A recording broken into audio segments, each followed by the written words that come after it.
But Woj and you, Wendy, this morning told us, do not assume that's the team in LA he winds up with. I agree. I think Chris Paul was happy to play with the Phoenix Suns this year, but if he wasn't going to play in Phoenix, he would prefer to be with his family in LA as he nears the end of his career, and that means the Lakers or Clippers. And even though he's close with LeBron James and the Lakers potentially have an open job at starting point guard, I think the Clippers, based on what I can glean, are the team that may be the better fit for him. And of course, you would say, well, what about Russell Westbrook there? And I do think that's something that the Clippers would potentially have to work out. But I think that there could be some mutual interest there between the Clippers and Chris Paul, depending on if he's able to become a free agent. He did have a good day yesterday, I will say, because his contract, which was about $15 million guaranteed, is going to elevate to about the full $30 million when this trade is done in the coming days. He got a $15 million bonus yesterday, which would give him some ammo to maybe take a buyout and look to go back to his family in LA.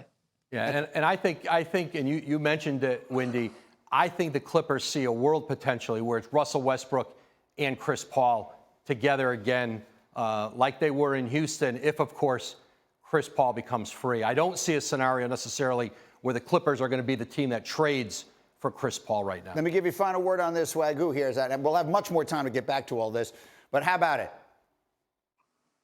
Let me shift through all the knives and the thorns that the basketball aficionados just talked about. I want him with the Lakers. The Lakers were just in the Western Conference Finals. All right. LeBron James had to put up epic performances in order to try to get that series, to win one game in that series. I think Chris Paul helps that tremendously. I think the rapport that he would be, just from a basketball standpoint, that he could build with Anthony Davis, if you could keep this roster around these guys, I think Chris Paul would be a hell of an addition and really give the Lakers an opportunity to get over the top. LeBron on a bad foot this year went to the Western Conference Finals. You add Chris Paul and you get these guys playing with that type of basketball mindset that they have comparable to each other, I think that could be a match made in heaven. The Clippers, I just don't trust. I love Ty Lue. I just can't get Kawhi. I don't know what Kawhi is going to do. Back on Get Up, we are 3 days to the NBA draft, and that means wheeling and dealing season is very much upon us. And let me go to Brian Windhorst here for a little abbreviated Windy Watch, because the name Zion Williamson has been spoken over and over and over again on this show and other places over the last few days. And we're coming down to the nitty-gritty here. What should we be thinking about at this moment, Windy? Well, the New Orleans Pelicans have really shown an interest in getting up to that pick number 2 at Charlotte, number 3 at Portland, to try to draft, we believe, Scoot Henderson. The Hornets today, according to Woj and Jonathan Givony, are hosting both Scoot Henderson and Brandon Miller, the candidates for that number 2 pick. What Charlotte does is vital for how the NBA moves forward, and that includes the Pelicans.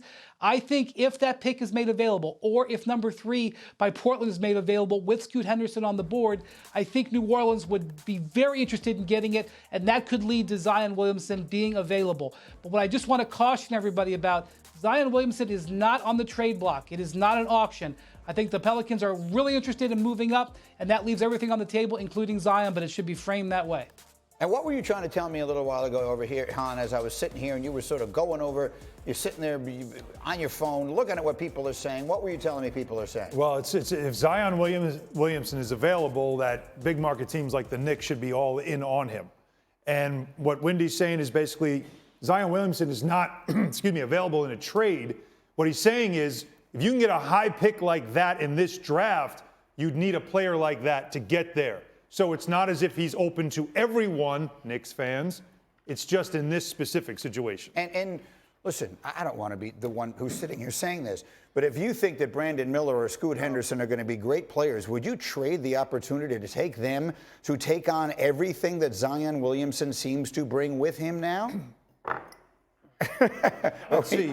Let's just win now versus. Is that the answer to the question? Future. I mean, but win now? Is Zion Williamson helping you win now? Change the scenery. Let's go back to all the things he's won. Look, if I'm the Charlotte Hornets, that's what I'm thinking. Change the scenery, Carolina, be home, Jordan's around. He's a Jordan Brand guy. Like, whatever it is, like, I'm thinking Michael those Jordan reasons. just sell that team? He's still around, though. Okay, He's still there. And then he and LaMelo would be box office as long as they're both on the court together. That'd be nice. But if I'm trying to sell it, that's what I'm thinking. I'm thinking we haven't been relevant in years. This might make us relevant. That's the only thing I can think of.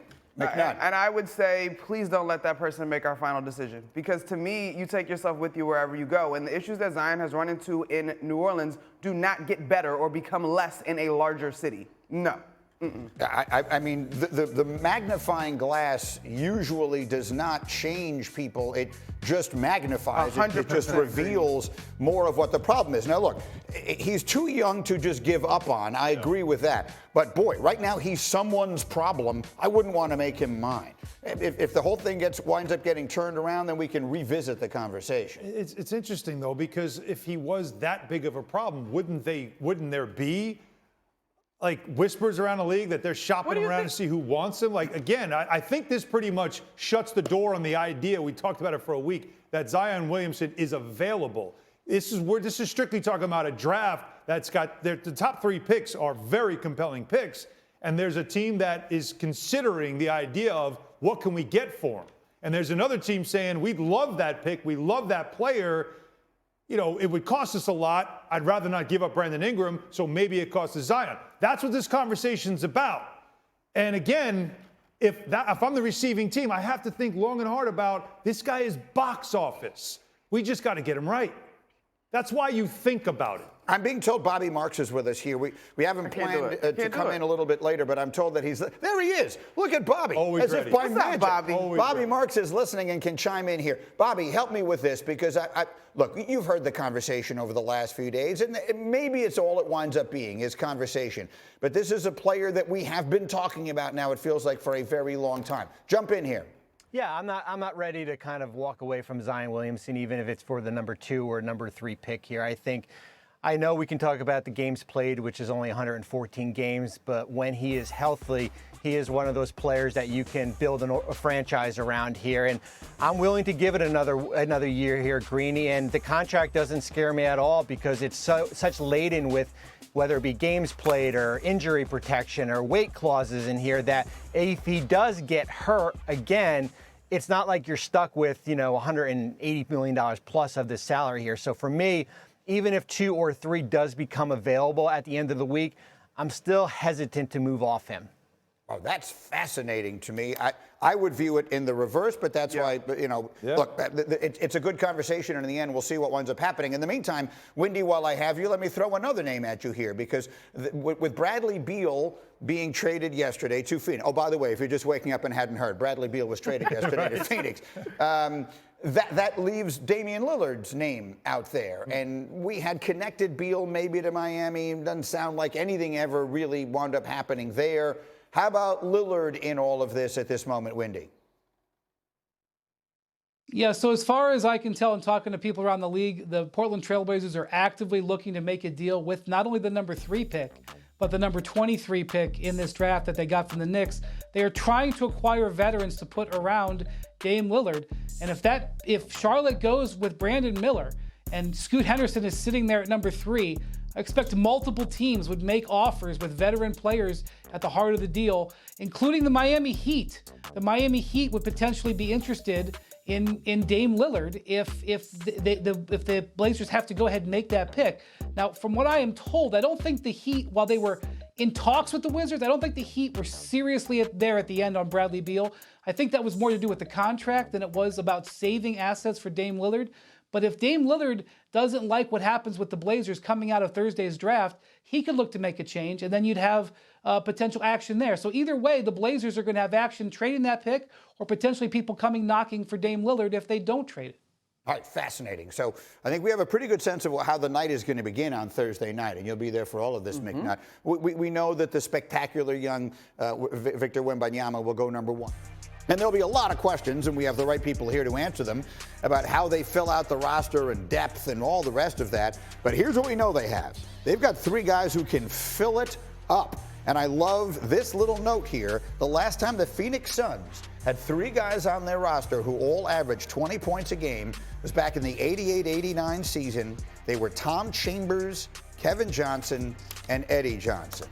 All right, Woj, I will start with you. So how is it that this on Father's Day yesterday shook everybody up? How did Bradley Beal to Phoenix wind up happening? Well, listen, once Bradley Beal looked at the situation in Washington, talked with their new president, Michael Winger, who essentially told him, I don't see a way that we can be contenders, which I think everybody saw coming in with this group. And then Bradley Beal was ready to move off of his 11 years in Washington, and Phoenix recruited him hard. Their management, ownership, their star players, that was a big part of it. But also they had an owner who had the appetite, Matt Ishbia, to take on the $200 million plus left on his contract. And that was a huge part of this. With this new collective bargaining agreement, they're going to pay a player at $50 million, $53, $57 on the back end of this contract to be their third best player if all three are healthy. But Matt Ishbia, I think when he made the Kevin Durant trade and traded the assets he did, they were all in. They're even further in now. You move off Chris Paul in the last year of his contract, and now you have a team with a lot of money committed forward. Thank you for watching ESPN on YouTube. For live streaming sports and premium content, subscribe to ESPN+.